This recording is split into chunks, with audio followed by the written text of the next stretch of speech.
Hey everyone, good morning. It's Rebecca Undum and you are watching Rebecca Undum Live. Happy Monday. It is gloomy and windy as all get out where I'm at, and that makes it hard to have any real motivation on Monday morning. But we're here, and today we are talking about the third type of person to avoid at all costs, the passive aggressor. And it's one of the toughest types of people to deal with, I think. So stay tuned. We'll be getting to that in just a minute. But first, quick intro. I'm Rebecca Undum. I am the author of a book called How Mommy Got Her Groove Back.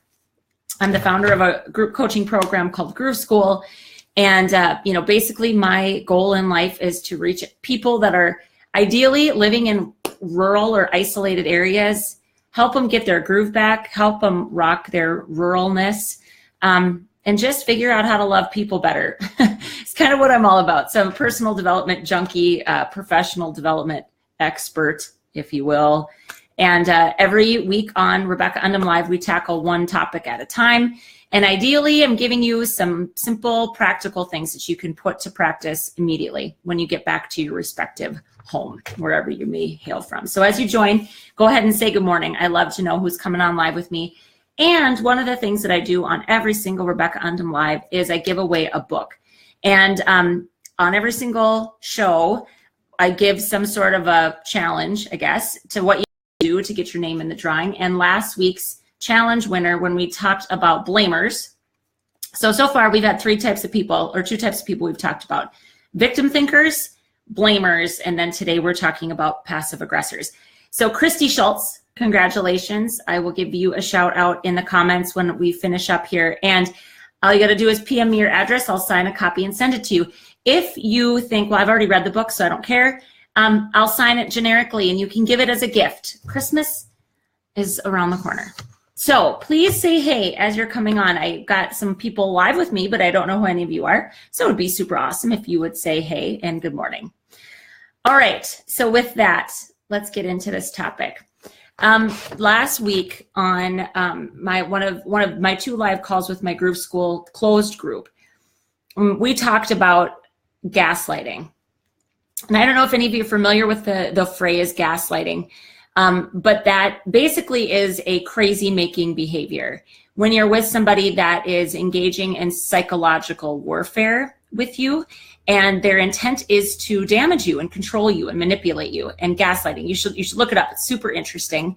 Very, very dangerous to engage with people like that. And today, this idea of being passive aggressive, it is a level of gaslighting, I would say. I call passive aggressive behavior crazy making behavior, because it literally, when you're spending time with them, it can honestly make you feel like you might be damaged in some way, or something is wrong with your judgment or your thinking. But that is not the case. That is not the case. You're not crazy. And we're going to talk about some of the, and this is actually from a blog post that I wrote and had posted a while back, and got a lot of feedback from people that deal with somebody like this in their space. And so what I should say before we even start getting into kind of the tactical part of this is that ideally, these types of people that we're talking about, so it was victim thinkers, blamers, and now today people that are passive aggressive, ideally the goal is to avoid them. But as life would have it, sometimes we're in a relationship with them, right? Sometimes they're a friend that we spend some time with. And there again, if they're a friend, you have choices, people. Come on, we can nudge them out further from our center and not spend so much time with them. But sometimes they're coworkers or they're acquaintances that we have to spend some measure of time with. Sometimes they're relatives. And if you have a hard time just making firm decisions about keeping people like that in your space, you're going to have to figure out how to be with them and not feel like a crazy person all the time. Okay, so that's what I wanted to say. First of all, the goal is always just to avoid them, but that doesn't always work. And so what do? All right, so I see quite a few of you on with me. Please say good morning. Can you hear me? I assume you can hear me, or you wouldn't be still hanging out. So somebody just say, hey, I would love to have you, to see who you are. Okay, so I've got just four kind of indicators of somebody that may be a passive aggressor. And these are just 4. There's more than just these, but these to me are the ones where I'm going to say these things and you're going to be like, oh God, okay, I know somebody that does that. Okay, so number 1, people with passive aggressive tendencies, they dish out backhanded compliments. Okay, so let's say you just got engaged, and this is the example I used in the blog post. So you eagerly rush to tell this friend, and you're so excited, and she responds with kind of like a, gosh, I'm really happy for you, but I just thought your ring would be a little bigger. Right? You know what that feels like, right? Like, she's happy for you, there's the compliment, but the backhanded part is about the size of your ring. Okay, backhanded compliments. The second is if you are trying to actually call out the behavior that you see. So they appear frustrated, or they appear angry, or they appear defensive, or anything, and you can sense it, right? So you're trying to be open and honest, and you're saying, what's going on? You seem upset. And they go, what? What are you talking about? I'm fine. Everything's fine. I'm fine. What are you talking? What makes you think that something's wrong with me?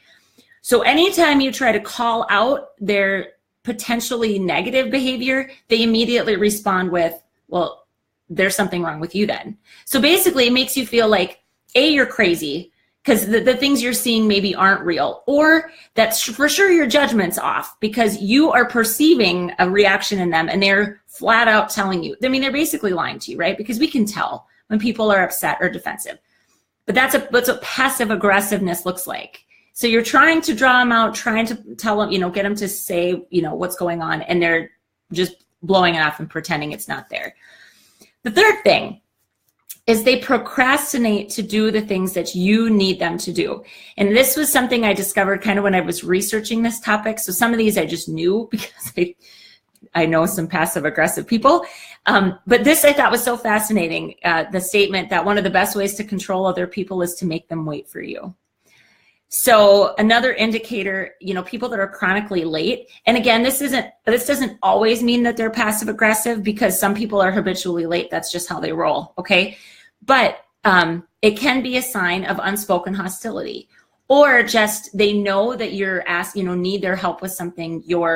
Maybe you work on a team together and you can't do your part until they finish their part. Passive aggressive person might make you wait just for the simple fact that they can control you by doing so. And then the fourth indicator, this is another one that I've experienced, and it's so freaking frustrating. They do a lot of wishful thinking, and they do it out loud. So this was one that I had a lot of comments about. People know people like this or work with people like this. So let's say you're going on a vacation, okay? And so you tell your cubicle buddy, like whoever you're working with, and you're so excited. And instead of saying something like, gosh, good for you, or vacations are the best, or even just oh my God, I'm so jealous. That's open and honest jealousy, right? But instead they say something like, gosh, must be nice. All of my extra money goes to just bills. Anytime they say like, oh, it must be nice, that is a passive aggressive behavior. And I just, in the blog post, and I'm going to say it right now, you don't have to buy that. That comment has absolutely nothing to do but to make you feel bad about going on vacation. And nobody should ever spend time with somebody that makes them feel bad about going on vacation. Okay, vacations are amazing. So again, that's a short list, but those 4 short things are just indicators, can be signs of dealing with somebody that's passive aggressive. Okay, so what do? Ideally, you don't spend time with them, but what if you have to? Okay, so I've got actually 5 tips, and then the bonus tip, which I actually started with. So we're going to give you 5. The first is to be direct. This crazy making behavior, it can force us into submission, kind of, where we're like, okay, well, I don't want to say anything because right away they're going to do that. No, I'm fine. Be direct. Don't allow that that kind of pent up hostility to, and I said it's hostile on the inside, right? So that you know that there's hostility, but you're trying to draw it out. Still choose to say something. Okay, so what do you say? The second is to be specific. Because here's the thing, a lot of passive aggressive people know exactly what they're doing and they're being manipulative, and they know. Not everybody does. So sometimes they don't know why they're being, or that they're being counterproductive or angry or hostile towards you. And so it's important that you can assess what it is, like the observations that you're making about that behavior, and state them as succinctly and factually as possible. So the factual part's really important, to not jump at them and say, you're being X, Y, or Z, but what I'm seeing is your shoulders tensing, all that kind of a thing. So you want to make sure that you're telling them what you observe, because your observations are factual. Your perception of them may not be. Your perception of them is yours. Okay? So think about what did they actually do? What did they actually say? What did they actually non-verbally give you that makes you question their thoughts or feelings? And then try to articulate those as clearly as possible. Okay? So number 2 is be specific. Number 3 is to be careful. I hate to say they have to be careful, but we always have to be careful when we're dealing with somebody that their tendency is to manipulate through their actions or their words. And that's what passive aggressive people are trying to do.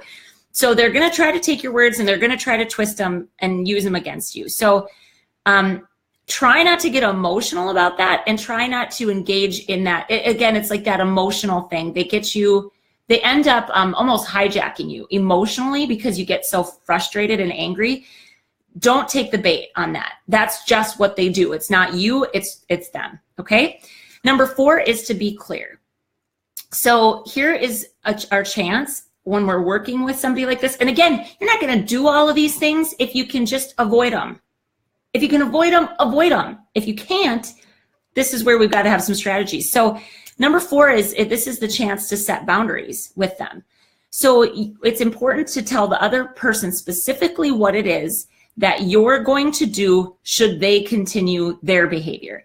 So in kind of going back to that situation where we're trying to get the person to tell us what they're really thinking about something, we can simply say, I'm open to listening to other points of view. And if we're going to work together, I expect you to actually tell me what's on your mind. So that's very straightforward. It's saying, look, I can tell by looking at you. And then that's where you go back to that being direct and being specific. You're like, your shoulders are tensing, your jaw is clenching, you're shutting down, you're not engaging. I can tell that you're upset. And if we're going to work together and we're going to be effective, I am open to listening to other points of view, but I'm not going to force them out of you. If this is going to be a good, mutually beneficial thing, you have got to be willing to tell me what you're thinking and feeling. Okay, so that's a pretty simple example of just a boundary. And it is a boundary because you're asking them to acknowledge something and change something so that you can work better together. And then number 5 is to be firm. So this is where you really need to follow through with whatever you're saying you're going to do. So if in your boundary you say, if we can't get there, if you can't tell me how you're really feeling about things, we're not going to be able to work on projects together anymore. So when it comes to the time that they don't do what they say they're going to do, you actually have to follow through with that. So it's not empty threats, because that's manipulation too. But what you do need to realize is that it may take more than one pass at this new thing. You may have to come back to them and say, okay, remember when we talked about this? Like, this is what you said you were going to do, and I know you've got opposing viewpoints. Please tell me them, or we're not going to be able to work together. And they may say, okay, I know, I'm trying. And if they're trying, then you're going to be more gracious, right? If they're still withholding just on purpose, you maybe have a different set of choices to make. But you've got to be willing to follow through with whatever you said you were going to do. And then number 6 is, this is kind of the bonus tip, it's be selective. But that's basically what I started with. If you can't get them to cooperate and you can't get them to be honest with you, because that's the thing with passive aggressive behavior, there's this hostility on the inside that they present as almost niceness on the outside. And that is not healthy for anybody to spend too much time around. It's just not, because really it's not honest, it's not open, it's not transparent. You have no idea what they're thinking or what they're feeling. And it makes it pretty hard to have any sort of honest, meaningful relationship with somebody that chooses to act like that. So I always just joke, like, everything is not fine with people like that. When they say, I'm fine, what are you talking about? Everything's fine. It's not fine, and you are not crazy. So if you can, avoid spending time with them as much as possible. If not, go back and try one of the 5 quick ideas that I shared with you just now. And again, I'll recap for you. So it's be direct, tell them exactly, be willing to charge headstrong, just do it. Be not aggressive. Don't be aggressive, but be direct. 2 is be specific.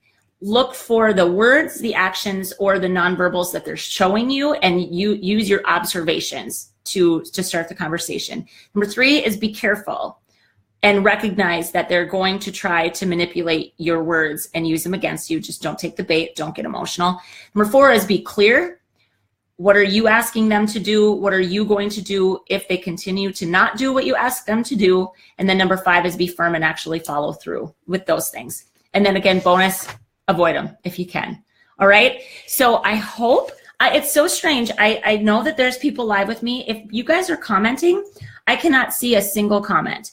So sadly, I went through this entire broadcast not seeing a single live comment, which is really strange. And I'm sure maybe you are commenting, but they are not showing up.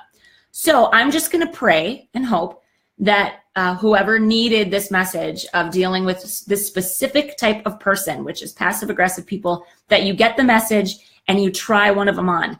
And that's actually going to be the book giveaway for next week, is to share in the comments. And whether you watched it live or watched it on replay, if you're giving me comments right now, I'm sure they're awesome. I have no freaking idea what you're saying because they're not showing up. But that's the giveaway for next week, is just share either a person in your life that you're going to try these with, or maybe if you get a chance to try one, or which one you're going to try, and let us know how it goes. Because again, like, we spend this time together on Mondays, and I love this time. This is one of my favorite aspects of my business, actually, is these Facebook Live shows. And I love to go back and read and see what people are using and trying. But the whole thing is, we don't ever do anything. Like, you can listen to me every Monday. I'm not going to help you be a better person. Sorry, that's on you. That's your job. I'm trying to give you ideas of things you could try in very specific situations. But if you don't do anything, nothing changes. And so I always encourage you to take action. Just pick one thing that I talked about. And maybe the one thing is identifying the passive aggressor in your life. Those 4 things are pretty specific, but I feel like we all have experienced it. The backhanded compliments, the snide remarks about how it must be nice to have what you have. It's bullshit. You don't need to engage in that. And those are not the kind of people that we need to be surrounding ourselves with. That's not soul giving. It's absolute soul sucking. Okay. So would love to hear from you. And then also, as always, I do this every single week, but I need to, for those of you that are maybe joining me or watching for the first time, this is the Groove Finder's Guide workbook. It's a companion workbook to the main book, How Mommy Got Her Groove Back.